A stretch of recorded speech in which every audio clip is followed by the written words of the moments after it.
Hello everybody, I just want to welcome you to pre-calculus. I am looking forward to teaching you and I hope this is going to be a great year. My name is Dion Willis, you can call me Miss D, and this day we're going to get started with section 1-1, relations and functions. I always like to start off with vocabulary because I think it kind of sets the tone for what you're going to be learning and the problems that you're going to work on. But I don't like writing definitions because I think it's a bit of a drag, and you can also take your textbook and pull up the definitions of everything that I'm talking about and do that. So what we're going to do is we're going to do kind of definitions my way. I'm going to talk about things a little bit verbally, write little notes. Feel free, shouldn't say feel free, definitely take notes, and your notes could be like mine. Remember, notes are not for you to prove to me that you know, but they're for you to remind yourself of what you already know. So you're going to be jotting down information, and if you're the type of person that really likes definitions, you can definitely use the text because all of these are highlighted words in section 1-1 of our pre-calculus text. So I'd like us to take a look at this video, not even a whole lot of it. I'll make it a little bit bigger. And I just want you to see what's happening. You see you've got this machine. Nope. Let me go back. You see you've got this machine where you put a number in. Let me see. Let me go back. Let me go back. Let me go back. All right. You put a number in like 1, and then what pops out is 2. Put a number in like 7, and what pops out is 14. And you guys are probably familiar with this, having had algebra 2 and algebra in general. You get what's happening. You put in the x value and a y value comes out. And so that's all I need from there. What this is referring to for us is the relationship between numbers. And so our first vocabulary word, being relation, is really that. The numbers that went into that machine and came out, they had a relationship with one another. So a relation is really just a pair of numbers, and we don't really need to know how they relate. We just need to know we have a pair of numbers. So sometimes they can be pairs, sometimes there can be 3 numbers that make a relation, but really it's just a pair of numbers. And usually we would write numbers in a relation that represent a specific relation in this way. We write them as ordered pairs. Let me get a black pen and let me get one that's sized right. All right, so we might have like 3, 1. This is an ordered pair. And so in this idea, the x value is always first and the y value is always second. And I know I'm telling you some rudimentary stuff, but it's good to remember. You might have been a little, enjoyed your summer a whole lot where you forgot some of this. So x is the first term, y is the second term. A relation is just a collection of ordered pairs, or is a collection of pairings of numbers. Relations can be pairings of other things, but since we're talking about math, it's generally going to be numbers. So I'm going to write an example relation down. That's just one element of a relation. An example relation could be this set right here. This set right here could refer to a relation. So it's just a collection or a set of ordered pairs that represent something. And it doesn't have to be an algebraic expression like we just saw. It could be anything. You can just have a set of paired numbers. So this is a relation. So for our intents and purposes, we're going to talk about the set, a set of paired numbers, okay? All right, so now we're going to talk about the domain. So if you think back to the image that we just saw, the video image where we had like x values going in, y values popping out, the domain is the set of all of those x values. Or we'd even say the set of all inputs. As you saw, like the x values being inputted into, in that case, an equation, and then we had a pop out of the y.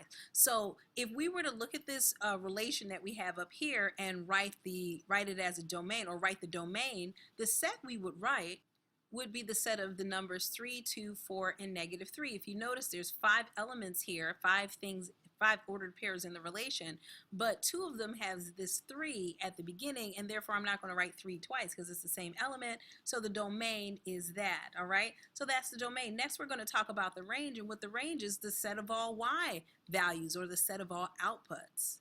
So since that's the case, you can tell that in this case up here that we're looking at, our set of all outputs would be 1, 7, -6, 4, and -5.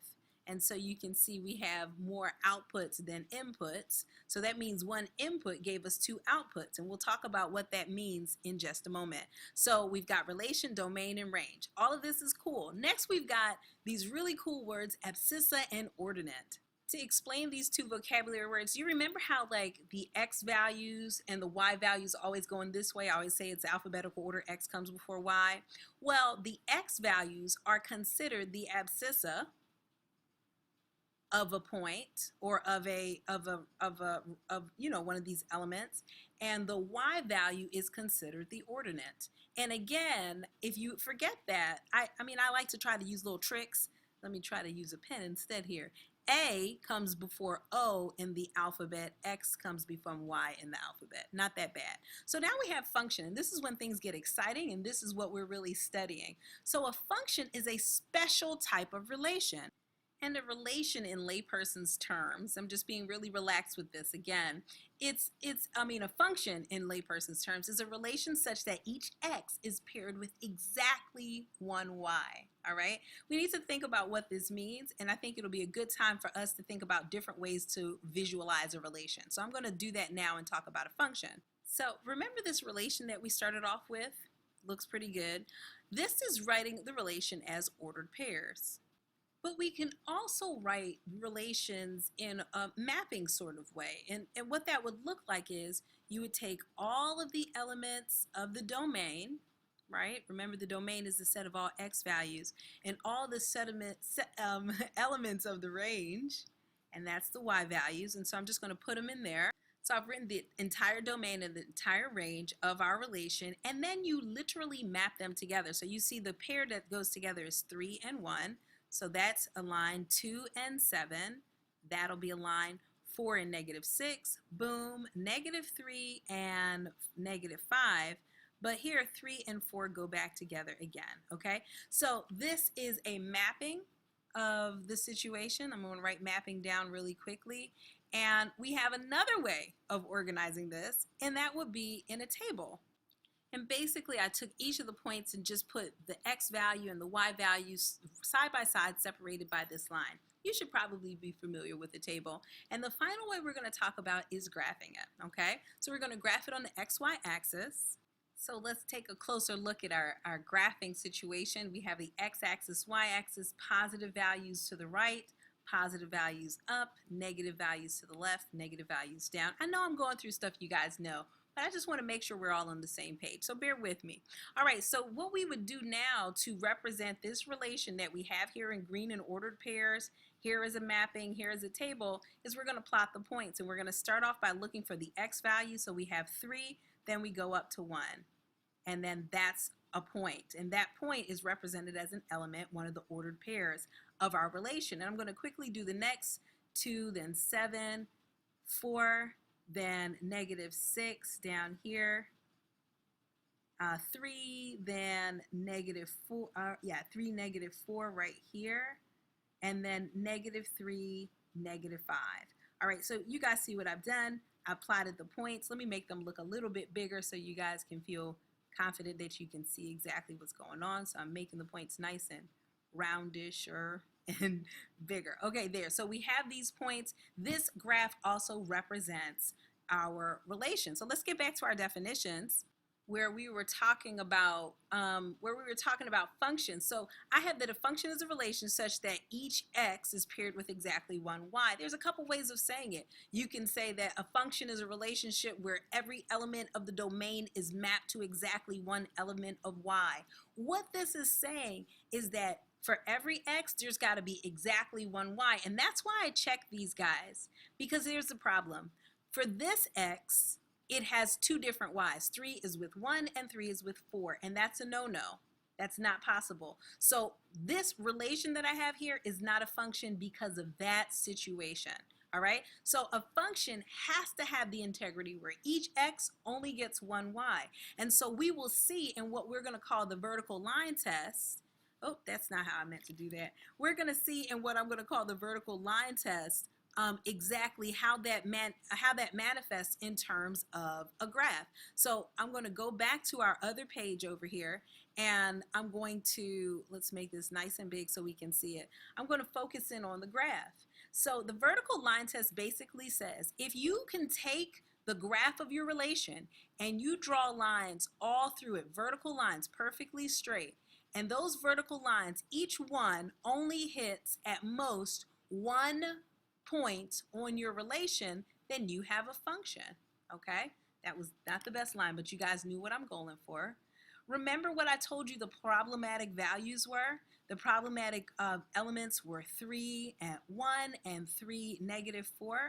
And I said that's why we don't have a function. Well, this also demonstrates that that relation is not a function, because the vertical line test says each of these vertical lines can hit at most one of my points on the graph. And this one hits 2, so we can see that this is not a function. Are you with me? If we think about it in terms of mapping, each element of the domain can be mapped to exactly only one element of the range. 3 is clearly being mapped to 2. I think this should be a -4. So, or it should have been a +4. Whatever. If I got that wrong, just love me through my ignorance. So those should be negative, and so the point should have been up here at a positive, or whatever. You guys get what I'm saying, right? Okay, I'm trying not to overtalk it and you know, take too much time, but I just want to make sure these terms are clear. So one way to test to see if you have a function is to simply just look at the values and see if each x only has one y. And this doesn't work both ways. We're only concerned with x's having one y's. We don't care if y is being mapped to several different things. And I'll reiterate that later. So the vertical line test is one. You saw us do it. And finally, the last thing we're going to talk about in terms of vocabulary today is function notation. Function notation is the way we write relationships that are functional or that are functions in mathematics. So you remember the video had, like, I think it was y equals 2x. This is not function notation. This is just y is relating to x by y being equal to 2 times x. But the way we have function notation is we replace the y with saying, hey, there exists some value that is based on or determined by x. So we say f of x. Sometimes you might see g of x. You might see h of x. You might see all kinds of letters of x. Not x of x, though. That's weird. Anyway, so you will see it written this way, and basically f of x is a replacement for y. G of x would be a replacement for y. So f of x is equal to 2x really says, hey, what is x? What is this function when x is equal to 2x? Let me be even more clear. So if f of x is equal to 2x, let's take that. You might see something like this. What is f of 1? So what this is saying is, what is the function value when x is equal to 1? Well, you go back to this function, you go back and you say, oh, if I put a 1 in here, that's going to be the value. So 2 times 1 is going to be the value of f of 1. So you get f of 1, right, is equal to 2. So notice, in a sense, you get your x value here and your y value here. So the function notation can be confusing. People are like, f times x, that's not it. But it is something that we need to get used to. And I know I spent a lot of time on this vocabulary, and I know you're probably thinking, but where's the math? This was math. I want you guys to just take a moment, breathe it in. I'm going to set up another video for us to continue on with our lesson, okay? So just be with me. Make sure this stuff makes sense before you go on to the next video. I'll see you guys in a moment.